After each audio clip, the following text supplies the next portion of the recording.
We've all heard the words, "You shall love your neighbor as yourself." Several of the 10 Commandments express exactly that. Sometimes, though, it's hard to do when the neighbor we're talking about is a convicted felon. Ministering to prisoners, though, is a directive that comes straight from Jesus himself, as we are taught in the Catechism. There are many dedicated prison ministries of the Order of Malta across the country. We will learn more about them and our modern catechism next in Living Your Faith.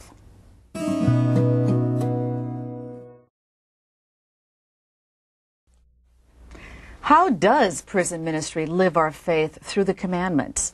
Joining us now to discuss, Monsignor Kevin Irwin, Dean of the School of Theology and Religious Studies at the Catholic University of America, Professor William Madison, and Professor Joseph Capisi. So going into prisons and ministering to those who have made bad choices, is this about redemption, or why should we care? We care, first of all, because in Matthew 25, Jesus speaks about caring for those who are hungry and thirsty and imprisoned. And when you see me hungry and naked? Well, in the neighbor. So the neighbor is very important to us. And those who are incarcerated have done sometimes heinous crimes, awful things.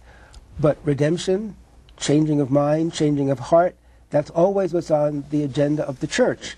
In the parish where I celebrate Mass most weekends, in Richmond, Virginia, there are 2 prisons out in the country, Goochland State Prisons, and one is for women and one is for men. And every Tuesday night, parishioners go out and do a Bible study with those who choose to come, and then once a month there's a Eucharist celebrated with them.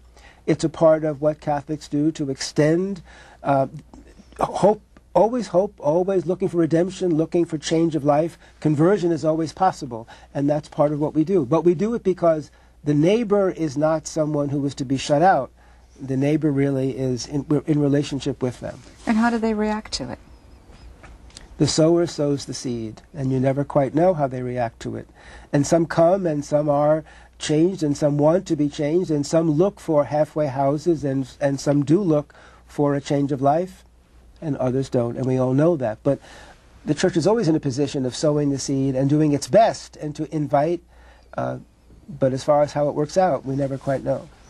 And you're always taking the chance. Could or couldn't. And that's our job. The Compendium, this book, is very specific about the 10 Commandments and making them contemporary for today's world. And the 7th one that says, "Thou shalt not steal," also says, it talks about work and how society must help citizens find work. What is our obligation in regard to that, Professor? It's sometimes startling to us to see in an official authoritative document of the Church like this such real practical hands-on concern. But it really shouldn't be, because whether it's working with prisoners in the way that Monsignor Irwin mentioned, or here in the very managerial decisions of employers, or how as employees we treat each other and our coworkers, how as society we structure our policies to be able to help people find dignity and good work and honest and just work. This is exactly where the gospel is lived out. The gospel is lived out with our hands down and dirty with people in their real life situations, their economic ones, sometimes in their brokenness when they find themselves in prison. And that's where the life-giving power of the gospel is most manifest. So it's crucial that we bring the power of the gospel to these everyday embodied matters like where we work. And Professor Capisi, do you think that people don't understand that that is part of our job as Catholics?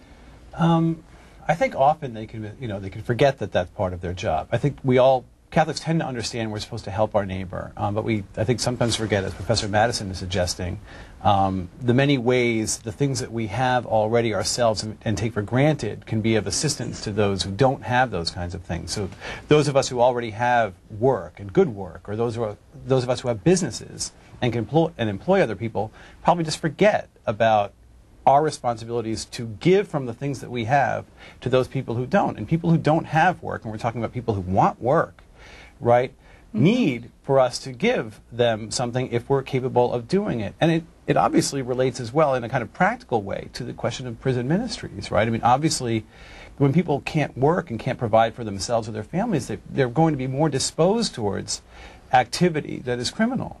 And so it's not simply for their good, it's also for the public good, for the common good that we all share a part of. that we should be doing these kinds of things.